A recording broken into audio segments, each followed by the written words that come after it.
Irmandade. Oliver Bolden. Oma, outrora poderosa, jaz em ruínas. A cidade está impregnada de sofrimento e degradação, os seus cidadãos vivem sob a sombra da impiedosa família dos Borgia. Apenas um homem poderá libertar o povo da tirania Borgia. Ezio Auditore, o mestre assassino. A demanda de Ezio irá testá-lo até os seus limites. César Borgia, um homem mais malévolo e perigoso que o seu pai, o Papa, não descansará enquanto não tiver conquistado Itália. Nestes tempos tão traiçoeiros, a conspiração está por todo o lado, até no meio da própria Irmandade. Prólogo. Eventos ocorridos nos incríveis 15 minutos anteriores que poderiam ter sido 15 horas, ou até mesmo dias, de tão longos que pareceram surgiram outra vez na mente de Ezio enquanto ele cambaleava, confuso, saindo da câmara sob a Capela Sistina. Embora a memória parecesse um sonho, Ezio se lembrou de ter visto nas profundezas da câmara um enorme sarcófago, aparentemente feito de granito. Quando ele se aproximou, o sarcófago começou a brilhar, mas com uma luz convidativa. Ele tocou a tampa, que se abriu como se fosse leve como uma pluma. De dentro veio uma luz amarela e cálida, e dali se ergueu uma figura cujas feições Ezio não conseguiu distinguir, embora soubesse que estava olhando para uma mulher. Sua estatura era anormal. Ela usava um capacete e trazia uma coruja no ombro direito. A luz que a cercava o cegou. Saudações, profeta, disse ela, chamando-o pelo nome que tinha sido misteriosamente conferido a ele. Tenho esperado por você há 10 milhões de estações. Ezio não se atreveu a olhá-la. Deixe-me ver a maçã. Humildemente Ezio a entregou. A mão dela acariciou o ar sobre a maçã, mas não a tocou. O objeto cintilava e pulsava. Os olhos da deusa atravessaram Ezio. Precisamos conversar. Ela inclinou a cabeça, como se estivesse refletindo sobre alguma coisa. Ezio, levantando-a dele, achou ter visto um traço de sorriso em seu rosto iridescente. Quem é você? Tenho muitos nomes. Quando morri, era Minerva. Ezio reconheceu o nome. Deusa da sabedoria. A coruja em seu ombro. O capacete. É claro, ele curvou a cabeça. Nós já não existimos mais. Os deuses que seus antepassados adoraram, Juno, rainha dos deuses, e meu pai, Júpiter, o rei, que me trouxe a vida da própria testa. Eu era filha, não de suas entranhas, mas de sua mente. Ezio estava estupefato. Olhou para as estátuas alinhadas às paredes. Vênus. Mercúrio. Vulcano. Marte. Houve um barulho como vidro se quebrando à distância ou como o som que uma estrela cadente faria. Era a risada dela. Não deuses. Simplesmente viemos antes. Mesmo na época em que caminhávamos pelo mundo, a humanidade lutava para entender nossa existência. Éramos apenas mais avançados no tempo. Ela fez uma pausa. Mas, embora vocês talvez não nos compreendam, precisam compreender nosso aviso. Eu não entendo. Não se assuste. Desejo falar com você, mas também por meio de você. Você é o escolhido deste tempo. O profeta. Ezio sentiu o calor de uma mãe envolver toda a sua exaustão. Minerva ergueu os braços acima da cabeça e o teto da câmara tornou-se o firmamento. O rosto cintilante assumiu uma expressão de infinita tristeza. Escute e veja. Ezio mal podia suportar a memória. Ele tinha visto a Terra inteira e os céus que a cercavam até a Via Láctea, a galáxia, e sua mente mal pôde compreender a visão. Ele viu um mundo, este mundo, destruído pelo homem, e uma planície varrida pelo vento. Mas então ele viu pessoas alquebradas, efêmeras, mas corajosas. Nós lhes demos o Éden, afirmou Minerva, mas ele se tornou o inferno. O mundo ardeu até que nada restou além de cinzas. Mas nós os criamos à nossa própria imagem, e criamos vocês. Não importa o que vocês fizeram, não importa quanta maldade cancerosa havia em vocês, por escolha, porque nós lhes demos escolha, para sobreviver. E nós reconstruímos tudo.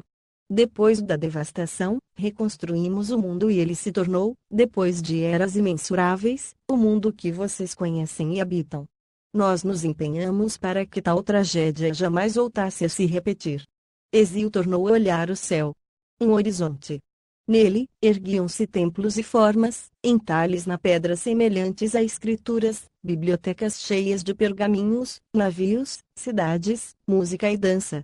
Viu silhuetas e formas de civilizações antigas que ele não conhecia, mas que reconheceu como sendo obras de seus semelhantes. Agora, porém, meu povo está morrendo, continuou Minerva, e o tempo vai agir contra nós, a verdade será transformada em mito e lenda. Mas, Hesíodo, profeta e líder, embora você tenha a força física de um mero ser humano, sua vontade é como a nossa, e em você minhas palavras serão preservadas. Hesíodo olhava, em transe. Deixe também que minhas palavras tragam esperança, afirmou Minerva. Mas você precisa agir rápido, pois o tempo é cada vez mais curto. Proteja-se contra os Borgia. Cuidado com a cruz templária. A câmara escureceu. Minerva e Hesíodo estavam sozinhos, banhados pelo brilho que se esvaía da luz cálida. Agora meu povo precisa deixar este mundo. Mas a mensagem foi entregue. Depende de vocês agora. Não podemos fazer mais nada. E então veio a escuridão e o silêncio, e a câmara mais uma vez tornou-se uma sala subterrânea que não continha absolutamente nada. E, ainda assim, Hesíodo voltou a entrar na antecâmara, lançando um olhar para o corpo retorcido de Rodrigo Borgia, o espanhol, Papa Alexandre V, líder da facção dos Templários, ensanguentado em seus estertores finais. Hesíodo não conseguiu se convencer a dar o golpe de graça. O homem parecia estar morrendo por si mesmo. Pelo jeito, ele tinha se envenenado, sem dúvida com a mesma cantarela que tinha dado a tantos de seus inimigos. Bem, deixe que ele encontre o próprio caminho para o inferno. Hesíodo não lhe concederia misericórdia de uma morte fácil. Ele deixou para trás a escuridão da Capela Sistina e foi para a luz do sol. Ao chegar ao pórtico, Hesíodo viu que muitos de seus amigos e companheiros assassinos, membros da Irmandade, ao lado de quem ele tinha vivido tantas aventuras e sobrevivido a tantos perigos, o aguardavam. Parte 1. Não se pode definir como virtude a matança dos próprios concidadãos, a traição aos amigos e a demonstração de falta de lealdade, de piedade, de consciência e de ideal moral. Essas práticas podem conquistar poder ao príncipe, nunca a glória. Nicolau Maquiavel, O Príncipe. 1. É maiúsculo. Zil parou por um momento, atordoado e desorientado. Onde ele estava? Que lugar era aquele? Conforme lentamente recuperava os sentidos, viu seu tio Mario se separar do grupo de amigos assassinos e se aproximar, tomando seu braço. Hesíodo, está tudo bem? Houve uma luta, com o Papa, com Rodrigo Borgia. Eu o deixei morrendo. Hesíodo tremia violentamente. Não conseguia se controlar. Teria sido real?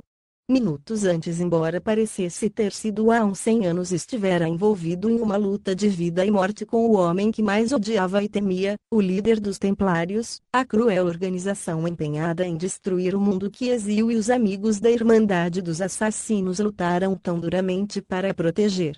Mas ele os tinha derrotado. Hesíodo tinha usado os grandes poderes da maçã, um misterioso artefato, o sagrado pedaço do Éden que lhe foi concedido pelos antigos deuses, para garantir que o investimento na humanidade não desaparecesse em meio ao derramamento de sangue e à iniquidade. E ele saiu vitorioso. Ou não? O que ele tinha dito? Eu o deixei morrendo? E, sem dúvida, Rodrigo Borgia, o velho vilão que tinha conquistado o controle da igreja e a governou como Papa, parecia de fato estar morrendo. Ele tinha tomado veneno. Mas agora uma dúvida repugnante tinha se apoderado de Hesíodo. Ao demonstrar misericórdia, que residia no cerne do credo dos assassinos, e deveria, como ele sabia, ser concedida a todos, exceto aqueles cujas vidas colocariam em risco o resto da humanidade, teria sido ele, de fato, fraco? Se fora, jamais demonstraria própria dúvida, nem mesmo ao tio Mario, líder da Irmandade. Ele endireitou os ombros. Tinha deixado o velho morrendo por conta própria. Hesíodo deixou com tempo suficiente para rezar. Não o tinha apunhalado no coração para se certificar de sua morte.